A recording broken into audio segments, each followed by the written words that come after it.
Hello friends, मैं राहुल कुमार मेहता और आज 8वां पेज है वीडियो का। तो 8वां पेज में हम आपको टारगेट सीरीज में जो देंगे आप उसका अच्छे से अध्ययन कीजिएगा और आपका पढ़ाई अच्छा चल रहा होगा, यह हमें विश्वास है दोस्तों। और एक काम कीजिएगा, आज एक सवाल आपसे हम करते हैं। प्राचीन भारत दोस्तों यहाँ पे ख़त्म हो चुका है, तो एक सवाल हम आपसे करेंगे, उसका उत्तर कमेंट बॉक्स में आप जरूर दीजिएगा। सवाल इतना ही है दोस्तों कि ये बताइएगा कि अशोक की राजधानी कहाँ थी। अशोक जब मगध पर शासन करते थे उनकी राजधानी कहाँ थी, बस इतना ही आप जवाब दीजिएगा कि अशोक की राजधानी कहाँ थी।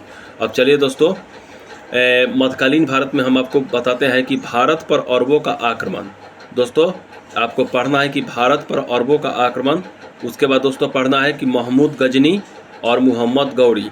बस यानी 27, 28, 29वां चैप्टर तक मध्यकालीन भारत में आपको आज पढ़ना है दोस्तों, और अच्छे से पढ़ना है, हड़बड़ाना नहीं है दोस्तों।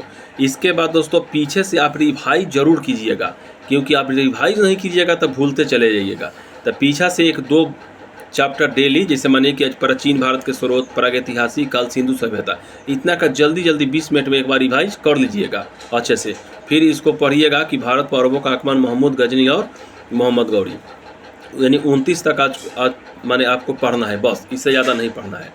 उसके बाद दोस्तों चलिए हम आपको बताते हैं कि विज्ञान में क्या पढ़ना है। तो विज्ञान में एक चैप्टर है फिजिक्स का गति चैप्टर। उस गति चैप्टर को आज आपको दोस्तों अच्छे से पढ़ना है, अच्छे से यानी अच्छे से, और मापन चैप्टर जो है उसका रिवाइज करना है। और एक बात हम आपको बताते हैं दोस्तों, ध्यान दीजिएगा, अगर आपके पास 9th क्लास का मतलब किताब हो, माने 9th क्लास का किताब हो दोस्तों, तो वहाँ से मापन चैप्टर, गति चैप्टर एक बार पढ़ने का कोशिश जरूर कीजिएगा। क्योंकि दोस्तों देखिए, लुसेंट में जो आप पढ़ते हैं ना, तो वहाँ पे केवल फैक्ट मिलता है, लेकिन जब अपने गांव के जो भारतीय प्रकाशन का भारतीय भवन किताब होता है ना, उसको किसी से मांग भी लीजिएगा कि भाई थोड़ा 1-2 दिन के लिए ले लीजिएगा, ले करके वहाँ पे मापन चैप्टर, गति वहाँ पढ़िएगा, तो वहाँ कहानी की तरह पढ़िएगा ना, तो बहुत दिमाग में अटैक होगा। वहाँ से नोमेरिकल भी आप लोग कीजिएगा, ठीक ना, नोमेरिकल भी कीजिएगा, क्योंकि रेलवे उलवे में नोमेरिकल पूछता है।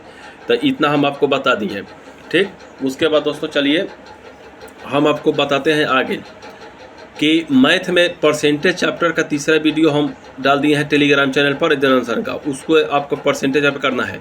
और जो भी चैप्टर मैथ में कीजिएगा उसका आप नोट डाउन जरूर कीजिएगा कॉपी में, और फिर HD यादव, RA सवाल या किसी प्रकाशन से दोस्तों वो सवाल प्रैक्टिस कीजिएगा।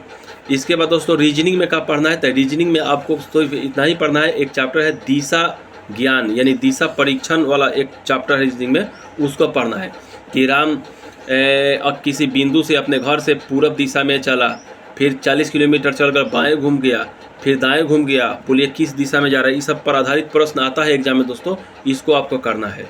तो आज टारगेट सीरीज में दोस्तों इतना ही रहने दीजिए।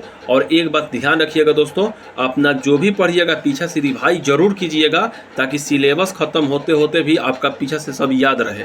रिवीजन नहीं कीजिएगा, पीछे से याद नहीं रहेगा, चाहे आप जितना पढ़ लीजिए। जय हिंद दोस्तों। कुछ पूछना हो तो कमेंट में लिखिएगा।